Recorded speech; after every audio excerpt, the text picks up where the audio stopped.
And I kind of, when I'm sharing our story, finding out the day that he had cancer was the worst day. The day we had to tell the kids was the second, because I could handle my life being different, but I hated that theirs was going to change. Welcome back, viewers, watchers, listeners. I'm your host, Tyler Owen. Man, we got some things going on this week. Thankful that nothing happened over the weekend with the No Kings protest that happened across really America. No significant injuries to law enforcement. We did have some issues here in Austin and I believe in Dallas, but for the most part, we braced for impact and everything came out on top. I've got some guests on today. You know, me running the social media pages, I do come across some pretty magnificent and significant stories that just are heartfelt, or they're stories that need to be promoted to benefit the pro-law enforcement stigma and to counteract all the stuff that goes on against law enforcement. And one of the stories was a Pleasanton Police Department, four Pleasanton police officers traveled from California, and an officer that was their friend and colleague and quite honestly a brother, his daughter was graduating high school. And so it sparked up a friendship between me and this family, and I invited them to come on the Blue Grit and tell their remarkable story. So Jenn Henricksen, sorry, I messed up the D. It's okay. And Zoey. Yes. Y'all welcome to Blue Grit, man. Thank you so much for having us. How was the trip down? It was good. It was quick. No issues on 35? No. 35 is always notorious, known for roadway construction and everything else. So it is. The only traffic we hit was leaving Dallas. After that, we were smooth. Shocker. Sailing. Yeah, I know. Yeah. I know. Well, their stories, again, it's pretty impactful. And I'll be honest, when I was writing the post up and typing it got in my feels a little bit and kind of shed a tear. So it's let's start off with talk about your husband, how y'all met, and then we'll flow into how y'all had kids, and then flow into what happened here recently. Okay. All right. So Kyle and I met when I was 18, he was 19. He actually was working at Home Depot with my best friend.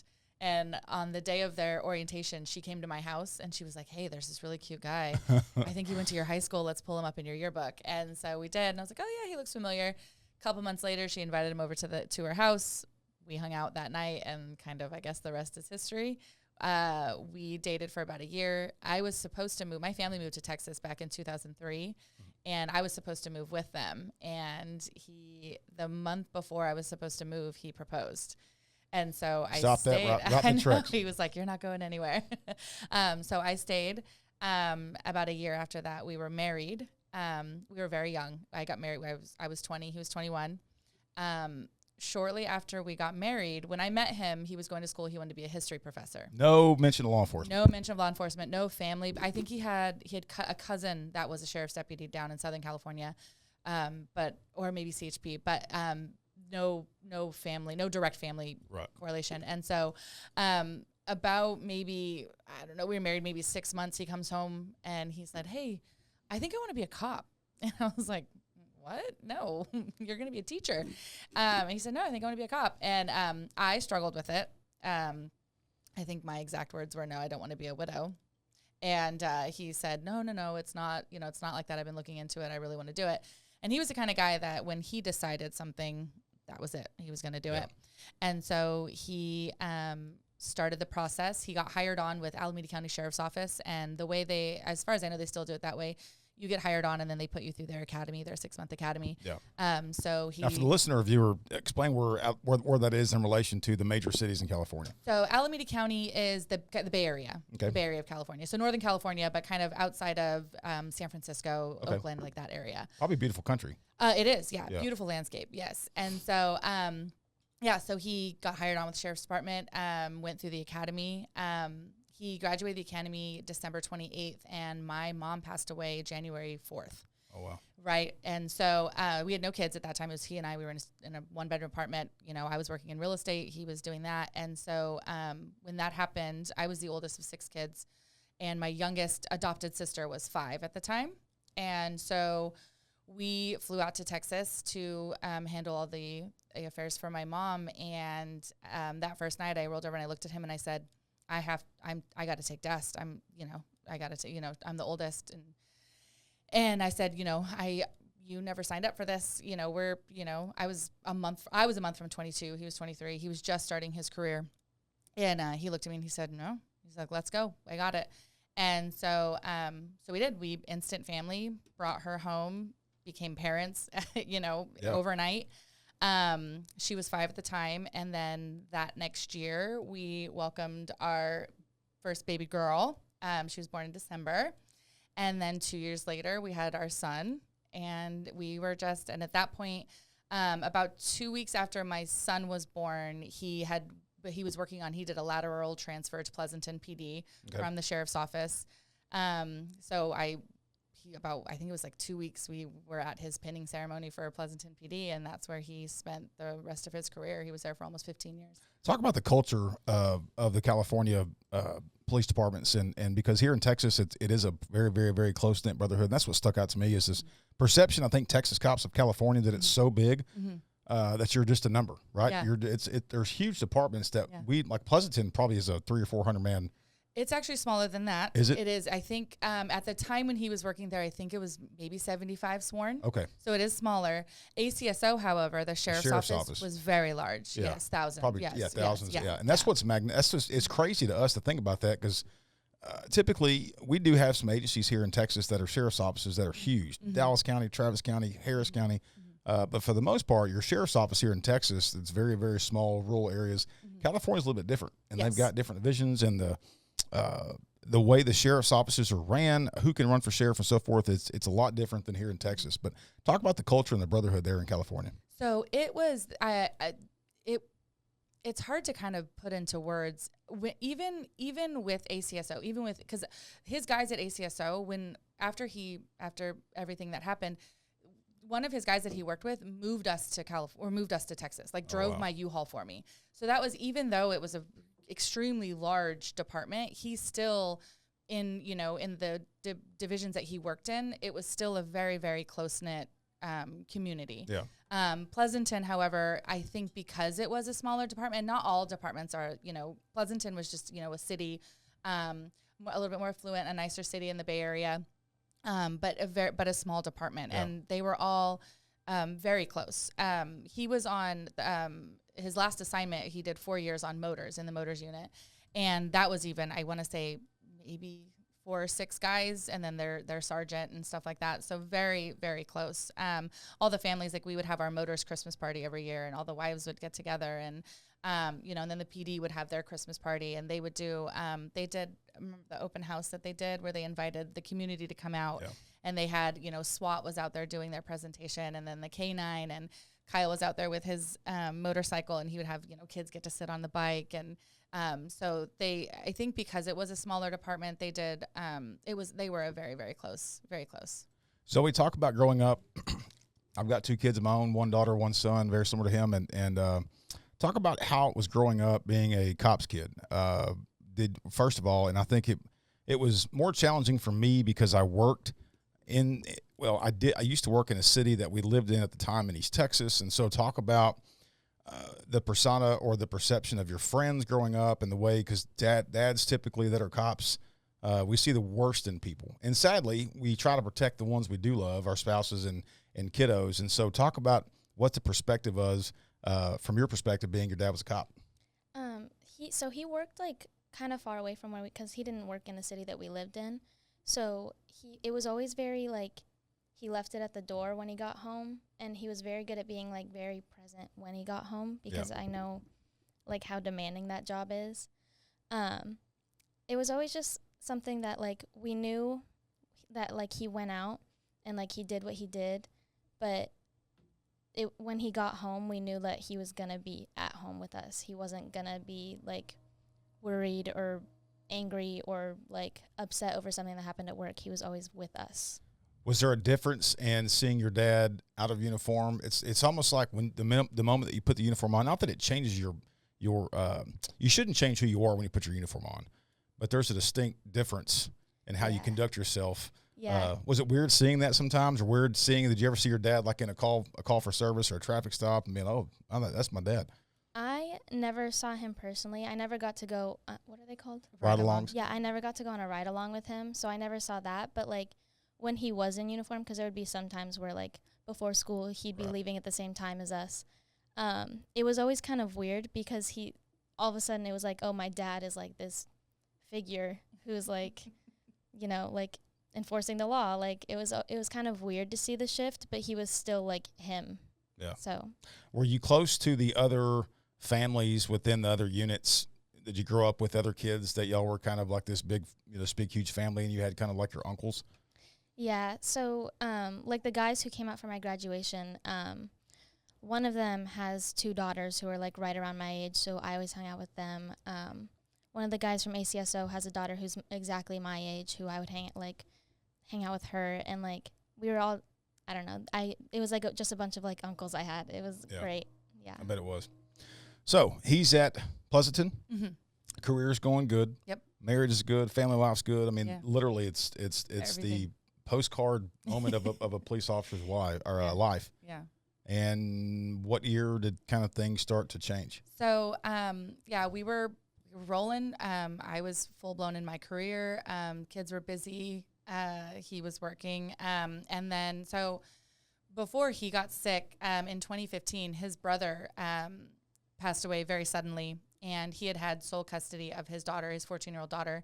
And so we kind of found ourselves in a situation again. And I distinctly that night, after we lost Keith, Alyssa, his daughter, we were walking out of the hospital, and she had lived with her mom previously. It didn't go well, so she had just moved in with her dad maybe 9 months earlier, and things were going really well for her.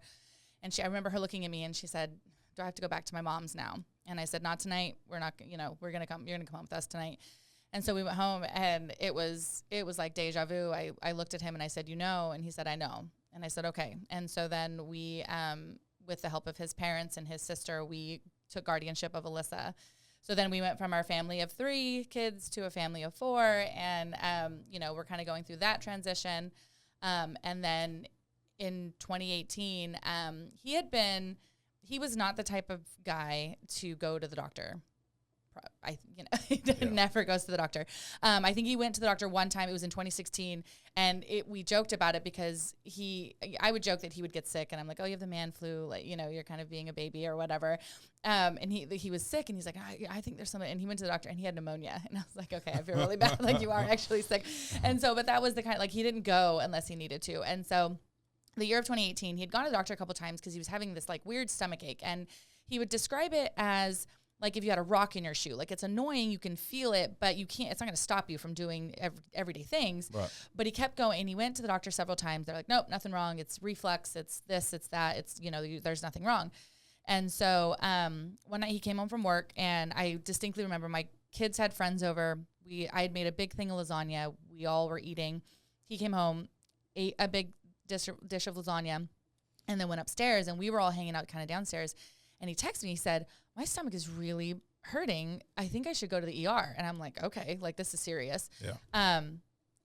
Instinct, I was like, it's maybe his gallbladder. Like he just ate, like it's probably his gallbladder. And so we went to the ER, not thinking. It was a busy night in the ER. We were kind of in the hallway. They did an ultrasound, and they're like, "No, we don't see anything. All gallbladder looks fine. We don't see anything." And so they asked him, "Do you want us to do a CT?" And typically I'm like the worrier, but we'd been there for hours. I'm like, "No, if they don't see anything on the ultrasound, like it's probably nothing. Let's just go."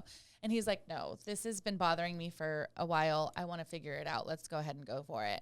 So they do CT, and they come back, and it was a doctor comes back, and we're still sitting in the hallway. And Kyle was the kind of guy, he would make friends with anyone and everyone wherever we went. He was just a good bullshitter. And so he'd made friends with the nurses. Like they'd come and, "How you doing?" And that, because we were there for a long time. The doctor comes out to the hallway, and she sits down, and she says, "Okay, we found what is causing your pain. You have fluid in your abdomen." And he looks at me, and he's like, "Fluid in the abdomen, at least it's not cancer." Verbatim. That's exactly what he said. And I chuckle because that's his personality. And I look at the doctor, and I'm like, "Okay, well, what's the fluid in the abdomen from?" And she says, "We found a tumor on your pancreas."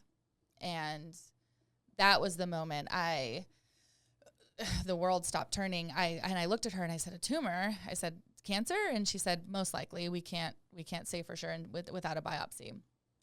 And I said, "Pancreatic cancer." I said, "That's like the deadliest cancer." And she looks at me, and she says, "Not the deadliest. Brain cancer is the deadliest, but this was a close second." Exact, like verbatim. And I said, "Okay."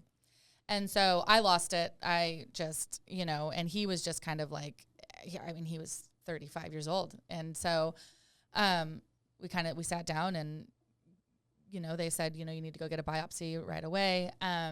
We had at that time, actually, because we were living in California, we had planned a vacation with a big group of friends to come to Texas. We were doing, San Antonio, Austin, like all the, quintessential Texas cities.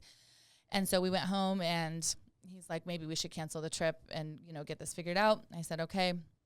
And so I, told one of my good friends that we were going on the trip with. She was the only person I told what was going on. And I said, we had to cancel. And she said, totally understand.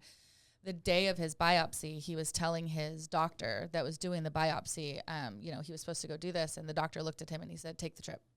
He said, you're going to be sore after the biopsy, but take the trip. And so they did the biopsy. While he was in there, I called the airline. I said, hey, we just canceled this like a week ago. Is there any way we could get back on the flight? Miraculously, I have no idea how. They said, yeah. So they put us back on the flight. We went on the vacation. We hung out for a week with our friends. About 7 days in, we got the call from his primary care, and he confirmed that he had pancreatic cancer, stage 4. It had metastasized to his liver and his omentum, which is like your stomach lining. So when we got that news, I then had to tell everyone that was on the trip because I lost it. Called the airline again. I will never forget the woman on Southwest because she was phenomenal. She got us on the next flight out. He just wanted to get home. He wanted to be with the kids. And I kind of, when I'm sharing our story, finding out the day that he had cancer was the worst day. The day we had to tell the kids was the second, because I could handle my life being different, but I hated that theirs was going to change. And so we did. We told the kids. And then we just kind of slowly started letting everyone else know.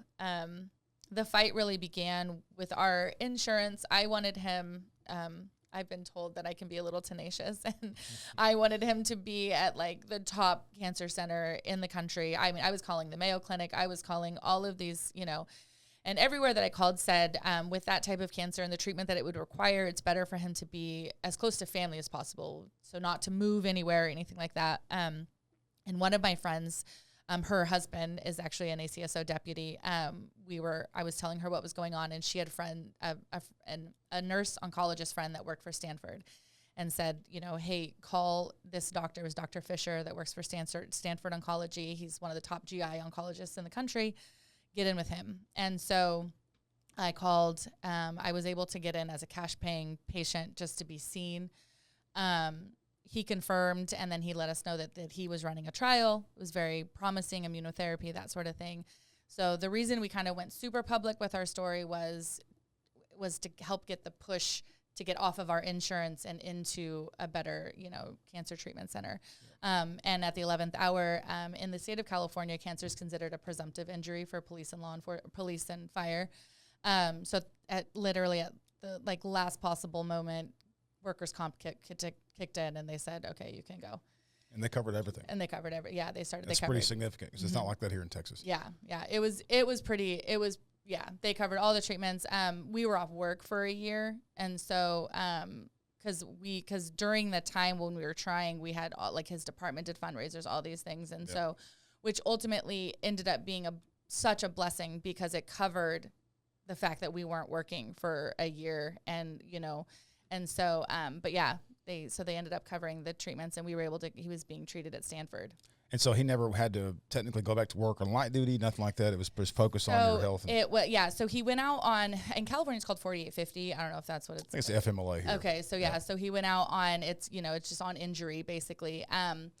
His department was, absolutely incredible. When we went in to tell them what happened, I remember going in and telling one of the captains, and we sat down with him, and he was like, get better. Just, whatever you need from us, keep us posted, whatever you need. I can't. And I think he was even surprised. He's like, everyone was so just supportive and kind. And he kind of, I don't know what he thought, if he thought he would just drift away and go and deal with it. But every step. The day, so Kyle was kind of known for his luscious locks. He had longer hair for a cop. Like, I mean, he kept it. It was, groomed, but it was like, I mean, when we were on vacation, my kids could braid it. Like, it was, So when it came time, after he'd started treatment, and it was time, like, his hair was starting to fall out. So we did this big, family where we all shaved his head. She refused. She was like, I can't do it, Daddy. Like, your hair, I can't do it. But we all so we made it like this family thing. His department turned around a week or two later and did, I believe they called it like, Cuts for Kyle or something? Something like that. Yeah. And they all shaved their head. Wow. Yeah. And all the guys that were already bald held up signs like, sorry, we're already bald. Yeah. But like, and I'll never forget, there was a woman that worked as a volunteer officer who, her name was Annette. She had gone through breast cancer and had just recovered, just come back to work. She sat down and shaved her head. And it was just watching, and they put this whole video together and, pushed it out. And it was just watch, and like Kyle could not believe it. He was floored. He was like, what are they doing? Yeah. And so they did things like that throughout where it just, the support he felt was just insurmountable. I'm still in awe of it. Well, and so, some of our viewership and the listeners out there, they are administrators, right, at some police departments, and to hear you say, to have the full support of the administration down to the line level employees, that's significant, and that's something that doesn't. It may cost them as far as the financial benefit of it because of the health benefits, but here in Texas, there's not a preemptive, type situation. So. Yeah. Just be nice, right? Right. Do the right thing when the right thing's presented. Right. And so that's one thing I want the listener to listen to. If you're in any administrator position, back the family. You have to. Oh yeah, absolutely. And I will say it went all the way. It went farther than just the department. It was the city ultimately, because they're and they were incredible. I sat down with the administration in the city and the chief and all the things, and even because it was workers' comp, we did have an attorney that kind of it's all kind of standard. My attorney, when it was all done, he said, I think he's been a workers' comp attorney for like 30 years or something. He said, I've never ever had a city be this supportive and this helpful and this, they didn't fight us on anything. Yeah. They were like, absolutely, like, what can we do? How can we help? It was incredible. During his battle for cancer, there's got to be a point in time where physically he just can't get out and do things like mow the lawn, can't attend kids events. Talk about back to the brotherhood, the family aspect, who stepped in, who stepped up, and that aspect. We did. So we had friends. One happened to be a firefighter. He would come over and take care of our pool, because that was something.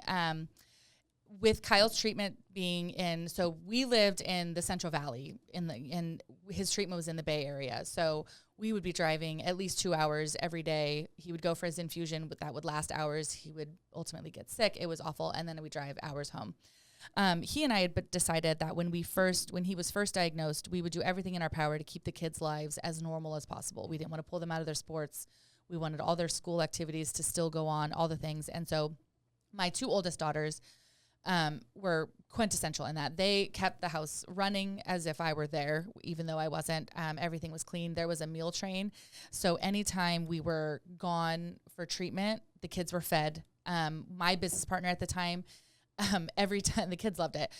All on treatment days, Sam would bring over fresh baked cookies, and they were like, "Here's your fresh baked cookies. These will make awesome. You, and just things like that." But the PD, so if we were gone, like I remember one time, both my kids were getting awards at the school, and I sent one text message to my best friend, and I said, "Hey, I can't." And I was the mom. I worked in real estate, but I did that for the flexibility because I was at everything. Yeah. I was at everything. And so I was like, I can't. And it killed me. And then Kyle would tell me, just go home. I can stay here by myself. You go home, go be with the kids. But I could, I was like, I wish I could be in two places because I couldn't. I could not imagine leaving him, but I hated that I was missing everything with the kids. Yeah. And so I texted my best friend and I said, "Hey, the kids are getting an award in assembly this afternoon." Or it was like a day or two in advance. I said, "I'm going to be in Stanford. can we get some friends there? That text message turned it, because Nick showed up, which is one of the guys that came out here for the graduation. He showed up. I mean, I think there were like 20 people there for like a huge group of people. Crazy. And it was, and they were FaceTiming me when the awards were announced. And like, and it was, I mean, they were middle school or I was in 6th grade. Yeah. So they weren't like these, it wasn't a major milestone or anything, but it was just something that I would have been at. She felt the support. Yeah. She felt the support, and that's the difference. Yeah. Yeah. Because I was nervous going into it, because I knew that they'd be gone that day, and I was like, okay, this is like the first time like neither of my parents are going to be there. But then I looked out in the crowd, and there was this whole huge group of people there for me. That's awesome. It was great. Yeah. I think was Matt there. I'm trying to think of what PD guys showed up, because it was hard, because some of them lived in the Bay Area. A couple of them lived near us, and those are the ones that we kind of saw more, just because, you know, geographically they were closer. But yeah, it was pretty incredible. Like, things like that where it would take one call. And one of the things when Kyle got sick, we kind of started this. We used to joke, because our kids were busy. We both worked full time.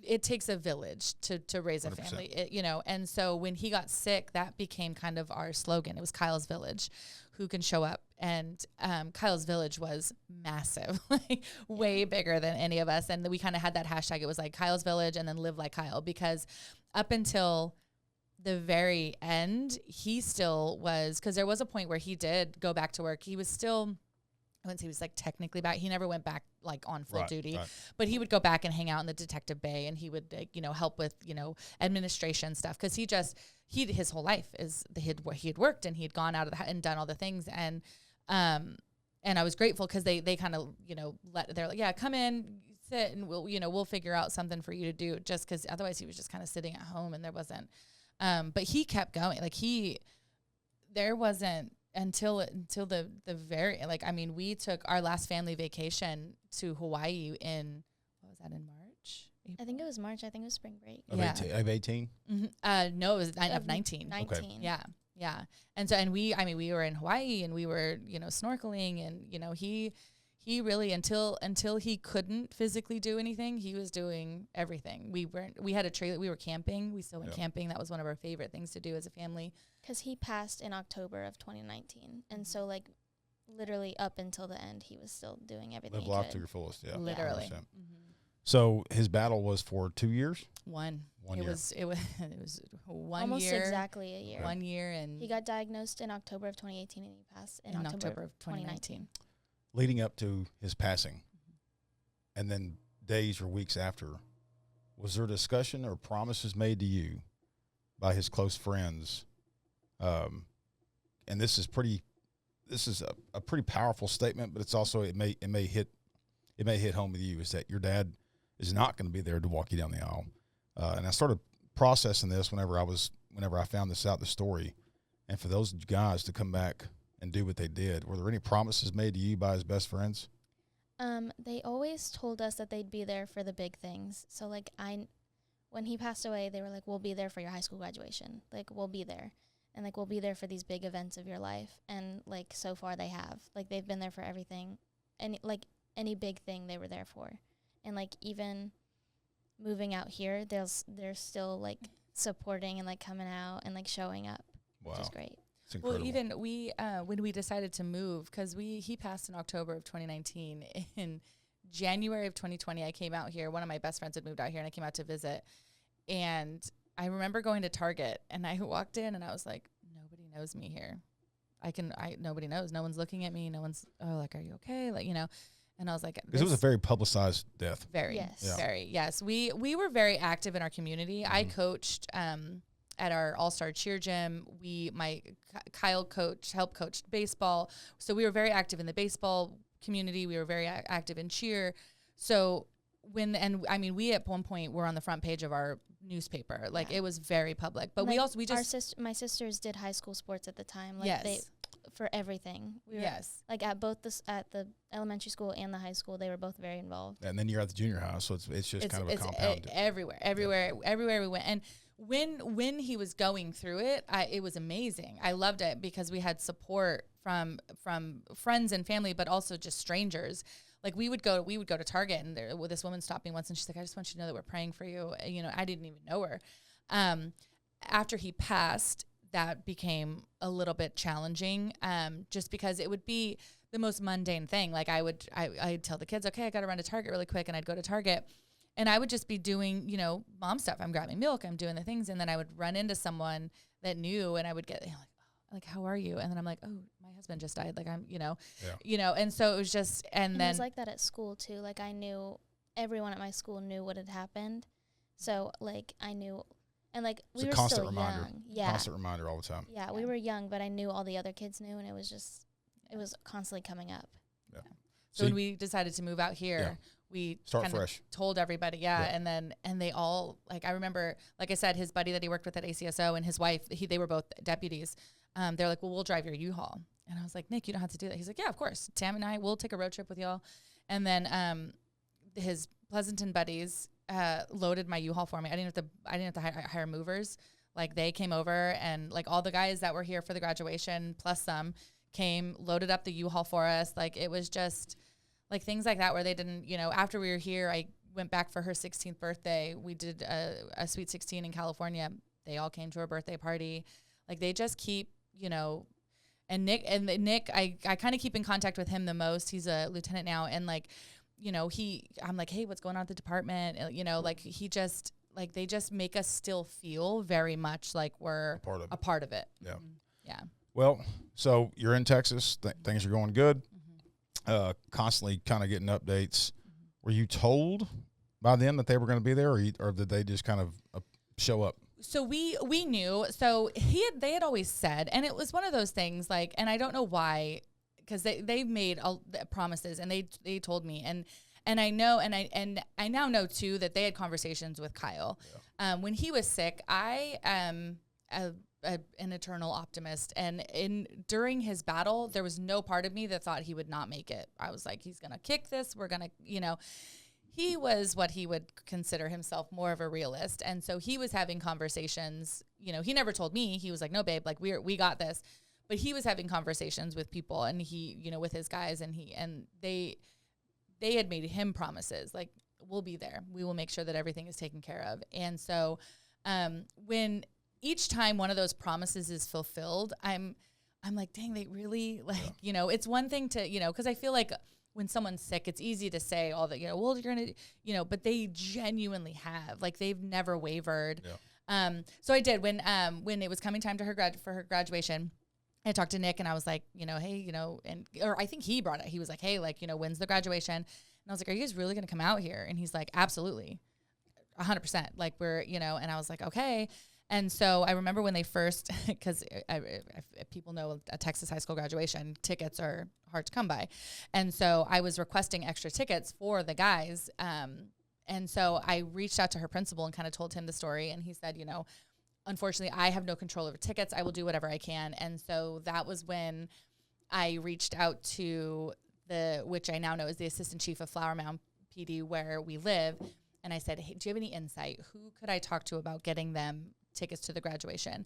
And he said, reach out to the SRO sergeant. He would probably, the school resource officer sergeant, he would probably be the best one to kind of help navigate that. Let me know how that goes. And if not, I'll help you. We'll go in a different direction. Yeah. And so that's what I did. I reached out and kind of told him our story. And then it actually so happened, one of the girls because I still coach cheer out here, her dad was his partner. Oh, wow. So he was on the email thread too. So that I'm talking to his mom, like kind of, and she was like, yeah, they're going to do all that they can. But they ended up reaching out to the school district, and the district stepped up and they gave the guys, they said, how many tickets do you need? And at that point, there were 4 of them that were coming. Got them 4 VIP tickets.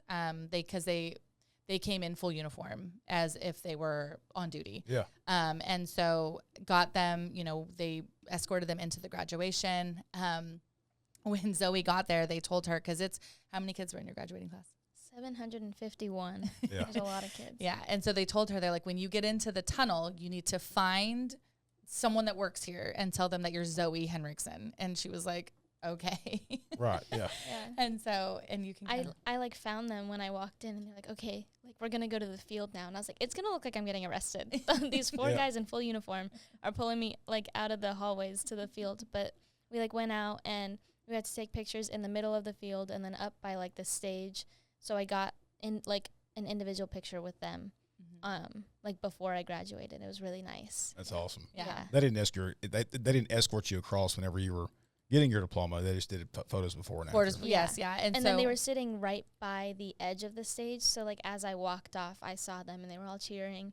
And I heard my name called, and I look, and they were all recording me. And I was, That's so I was cool. like, I told them, I said, and then whoever the professional photographer was at the graduation that the school had hired must have like been on that side, because they got several photos of the guys, and they literally all look like the proudest dads. They're like, and then one of them was recording it, and you can hear them all saying, "Zoey, we love you, Zoey." That's and like, awesome. it was just like, yeah, like I can't just, and we were sitting like on the other side of the field. And so I'm texting with them. I'm like, she's going to walk off on your side. And they're like, we're ready. And, it was absolutely, truly incredible. The thing that's crazy about it to me is that, several years had passed since It'll be 6 in October. 6 years. And so they valued that friendship and that brotherhood, and they valued you to show up for these milestone events. And, I'm looking forward to whatever life brings you. You're going to be attending a college up in Vermont now, moving forward. So if you ever need anything from us at Tmpa standpoint, we've got connections up in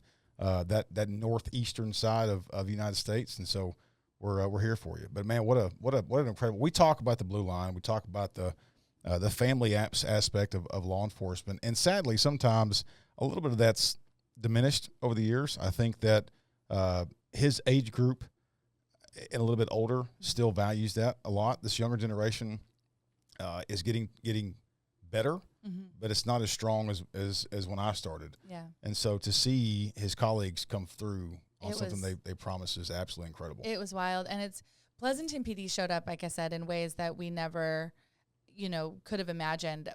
However, surrounding agencies, during his battle while he was sick, every couple weeks we'd have a knock on the door, and it would be someone, we had this one motors officer come from, I'm drawing a blank, I think it was like Castro Valley or something, but like a Bay Area, but like farther Bay Area, rode out to our house and was just like, hey, I just wanted to let you know that we've got your back. The city that we lived in, they sent officers over to the house, like whatever you need.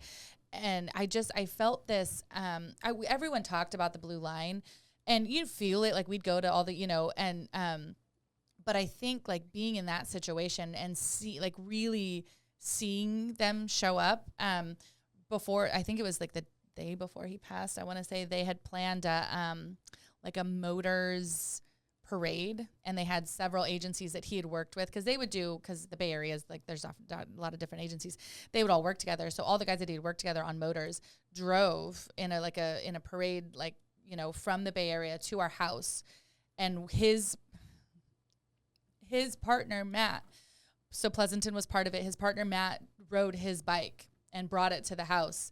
And they had all, taken a picture from one of their rides, and his motors unit had all signed it. And we have a photo. I want to say there was probably 50 cops in front of our house. Like, our neighbors were like, what is going on? But we had a photo. So we have a photo that Matt had parked his bike right in front of our house, and then everyone just surrounded that. Kyle was unfortunately too ill to come outside, so we were FaceTiming him, but all of us were outside, and we, got to meet everybody. And it was just things like that where it was just a sign, a show of support. The day of his funeral, we drove from our city to where his funeral was, which is in the Bay Area, closer to where he worked. The streets were lined with our baseball friends, our cheer friends, our family, but also police and fire. And every overpass from our city to Dublin, where his funeral was, every overpass had police and fire just saluting us as we. It was truly. And then after that, the first anniversary of his passing, we were here in Texas, and I was dreading it. You don't know. Yeah. It's the first. We don't know how everyone's going to be. The dispatchers that he worked with, who were all incredible. I love them. Still talk to them all the time. They sent us a huge charcuterie board, and they were like, snack on this all day. They had set up for someone to come out, and they put Kyle's Village yard signs in our yard. And then the PD guys had made arrangements for, Kyle was a huge Star Wars fan, like borderline nerd. But Not borderline. He was a nerd. Yeah. And so they had made arrangements for they had rented out one theater at a local cinema for just us. And then they said take 20 people. They did a showing of, was it Return of the Jedi? Or No, it was. Cohen's gonna be so upset that we're He not is gonna remembering be this so because my son upset. is also a huge Star Wars. I don't remember which It was one of the Star Wars movies, and they made arrangements. They're like, you go, everything's taken care of. Here, it was like a $500 like AMC gift card. Wow. And they were like, and the kids, because you take your kids to the movies and you're like, you can get one piece of candy, and I was like, get all the candy you want, guys. They thought it was the coolest thing ever. But when we got there, what I didn't know they had done is they prior to when we had first moved out here, ironically, Pleasanton and Flower Mound had to do a joint investigation. They had a crime that had occurred from Pleasanton in Flower Mound, and then Flower Mound PD had to go out to Pleasanton. So they ended up, the two captains, that one that I was really good friends with, and then the new captain and Flower Mound had become friends. And so Larry, the captain from Pleasanton, had told him about us. And so Captain Jennings came over, or he put me in touch with them. So, anyways, the night of the anniversary, Captain Jennings had brought over a cake, I think, or some pastries, and like a sign that says like, you got this, and and things like that. But when we got to the theater, it was a joint effort between Flower Mound PD and Grapevine PD, but there were cop cars all lined up in front of the theater, all lights on. All the officers were standing outside of their cars. We pull up. They had printed out Kyle's Village, and we had we had turned it into, it was a Star Wars symbol. It was which one is it? The I ship. don't know. No, it's the Imperial. No. Oh. The Rebel Alliance. It's Okay. the Rebel Alliance. Sorry, That I have it one. tattooed on my arm. I'm trying to think of it. It's the Rebel Alliance. So anyways, but it has like the thin blue line in it, and it says Kyle's Village. They had taken those signs and put them all over the theater. And so when we walked up, there were just the lights, and we got to meet all of these officers. And these were officers that, they were out here. Yeah. They were in Texas. Like Didn't even meet them. No, had no idea. But they were they were there, and they escorted us into the theater. They hung out with us and it was just, It's so amazing because when you're going through what we did, there's like so much support in the moment and like when it's happening, and then it like slowly fades, and like everyone's still supporting you, but then it just kind of fades out. But we still have the same support we did back then today with the PD guys. Yeah, the most support you need is not the time or during the time of, which is great that you get it. It is. It's the moments after, and it's the months and years after the fact that you need those moments. So how incredible. Yeah. What would you say to the 25-year-old spouse, 30-year-old spouse that's married to a cop right now? What advice would you give them? It takes a certain, I think, kind of spouse to be able to understand and kind of live that lifestyle. Being with a cop is not for the faint of heart. Yeah. They are a special breed. I always said that they're a very special breed. Supportive. Be supportive as much as you possibly can. I was very lucky, and like she had kind of mentioned earlier, Kyle was very good at when he was at work. He was at work. When he was at home, he was just dad. Yeah. And he was just Kyle.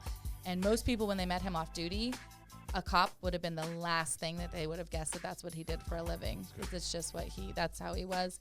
But yeah, my advice, just be as supportive as possible. Advice for the officers that are out there, try to turn it off when you're at home. I know it's hard. I used to say that he got to know 100% of me, and there would always be 5 to 10% of him that I wouldn't because of his job, because you guys, he had to see and go through things that he said he's like, I wouldn't want you to know this. I don't, but he was still very good at when he was home. And so I think I saw he was really good at that with the kids. I still, being his spouse, like I knew when he was, struggling and if he'd had but his ability for because I don't know if you've ever. His job never even really like came up until like he got sick. Like he would be like, oh, I gotta go to work, bye. Yeah. And like the only thing is like he would work overnight, so like sometimes our Christmas we'd have to wait for him to get home. but he'd walk through the door and he was our dad. He was not, Right. oh, I just got off duty. He was just our dad, and it was Christmas morning, and we were unwrapping presents. Like, he always left it at the door. That's good. Yeah, he was very good at that. Best day, worst day of Zoe. I think the worst day for me, I think the day that they told us he was diagnosed. That was because I had no idea any of it was happening. Like, we knew that they were coming home from their vacation a couple days early, and we were like frantically cleaning the house because it was just us 4 kids. Like, it had gotten dirty. And so we were cleaning all day, and like, we didn't know that was happening. When they got home, we didn't know what was gonna happen. Yeah. But best day, I think in recent years, I think my graduation day, just feeling the support, because I was obviously it's hard because I knew my dad wasn't there, but I felt the support from everyone else because everyone, like, they just were there for me. Yeah, and that's what matters. Yeah. Well, I can't thank y'all enough for coming on. Oh, I mean, what an incredible story, and we're honored to share it here on Blue Grit, and for our viewership and listeners out there here in Texas and across. Congratulations on your graduation. Good things are to come. Vermont would not have been my pick, but we're going to support you anyway in the spirit of your dad. So congratulations. Thank you. I got 3 random questions, rapid fire. Hope you guys didn't study. We ask them on every single podcast episode. Okay. What is your favorite line from a cop movie or your favorite cop movie? Oh, I don't know. I shouldn't say what my. Yeah, you can. Well, Is it's yours either- sad? No. Is it from that No, end of Watch movie? No, it's funny. It's the What other is it? guys. Oh, that's the great one. Yeah. I know when he does the desk pop. That's Yeah, probably yeah, my yeah. favorite. The peacock one is usually the Yes. I don't know what mine would Or be. Super Troopers. Super Troopers. Good one. No. What's your favorite cop car? Like, what kind of car do you think they look cool and you would want to drive? The Chargers. Chargers? Yeah. I agree. Yeah. I agree. I like looking at the old cop cars, like Oh, the yeah. really old one. Like, the Ford Crown Vic. I think so. I think that's what they are. It's the best one ever Kind of- made. Yeah. Like the That's old, like yeah. the Yeah. 90s cop car. Yeah, Yeah. yeah. And what's your favorite drink of choice, Mom, whenever you're relaxing, hanging out, enjoying time with the fam? Ooh, this is going to be a Starbucks strawberry refresher with lemonade. We're getting one today. Yeah, that's awesome. That's awesome. Yes. Well, I can't thank y'all enough for driving down and sharing your story with us. Looks like you've extended that Blue Line family to Tmpa, and we're going to be here to support you any way we can. We appreciate you. it very Absolutely. much. Thank you. Hey, you guys take care, stay safe, God bless you, and as always, may God bless Texas. We're out.